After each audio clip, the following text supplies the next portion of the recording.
বিতর্কের মধ্যেই প্রধানমন্ত্রীর হাতে উদ্বোধন হলো এইমসের নতুন ভবনের 960 শয্যা বিশিষ্ট এইমসের নতুন ভবনে মিলবে উচ্চমানের চিকিৎসা পরিষেবা। 23টি মডুলার অপারেশন থিয়েটার এবং রোগীর সমস্ত প্রয়োজনীয়তা মেটাতে একটি সম্পূর্ণ সজ্জিত ব্লাড ব্যাংকও রয়েছে कल्याणी एम्स से। नया डिपार्टमेंट हमारा रेडियोथेरेपी शुरू हो गया है और बहुत जल्दी जो है हम कैथ लैब अपना शुरू कर लेंगे। मुझे लगता है 1 महीने के अंदर शुरू हो जाएगा। फिर हम कार्डियोथोरेसिक सर्जरी भी जो है शुरू कर लेंगे और डायलिसिस का भी हम शुरू करने जा रहे हैं। 2022 সালের 6 অক্টোবর কল্যাণী এইমস কর্তৃপক্ষ ভায়োলেশন ক্যাটাগরিতে পরিবেশের ছাড়পত্রের জন্য আবেদন জানায়। অভিযোগ উপযুক্ত ছাড়পত্র ছাড়াই নির্মিত হয়েছে এই নতুন ভবন। তাই পরিবেশগত ক্ষতির মূল্য সমীক্ষা করে 15 কোটি 11 লক্ষ টাকা জরিমানা জমা দিতে বলা হয় এইমসকে। বিষয়টি সুপ্রিম কোর্টের বিচারাধীন, তাই এই বিষয়ে মুখ খুলতে নারাজ কল্যাণী এইমসের অধিকর্তা।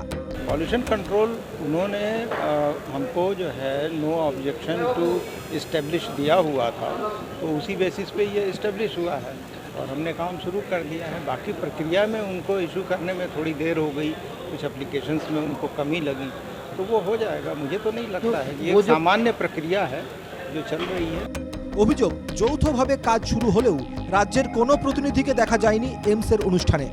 রাজ্যে এসে কোনো ডেভেলপমেন্ট ওয়ার্ক করে সেটার সঙ্গে রাজ্যকে কাঁধে কাঁধ মিলিয়ে থাকা উচিত। আমরা পার্শ্ববর্তী রাজ্য যেমন ওড়িশার কথা বলবো বা তামিলনাড়ু, যেখানে বিজেপি সরকার নেই, সেই সমস্ত জায়গাতেও আমরা দেখেছি যে স্টেট কিভাবে কোঅপারেট করে। সো ডেভেলপমেন্ট ওয়ার্কে আমার মনে হয় যে স্টেটকে কেন্দ্রের সঙ্গে কোঅপারেট করা উচিত, কারণ আলটিমেটলি স্টেটের যারা লোক, পশ্চিমবঙ্গের যারা জনসাধারণ, তাদের স্বাস্থ্য ব্যবস্থায় যাতে উন্নতি হয়, যাতে তারা সুচিকিৎসা পায় এবং খুব উন্নত মানের চিকিৎসা যাতে খুব সহজেই কল্যাণীর মতন জায়গায় পেয়ে যায়, সেই কারণেই কিন্তু এইমসের মতন এত বড় চিকিৎসা প্রতিষ্ঠান কেন্দ্রের পক্ষ থেকে পশ্চিমবঙ্গের জনসাধারণের চরণে সমর্পিত করা হয়। রাজনৈতিক উদ্দেশ্যেই বাধা দিচ্ছে শাসক দল।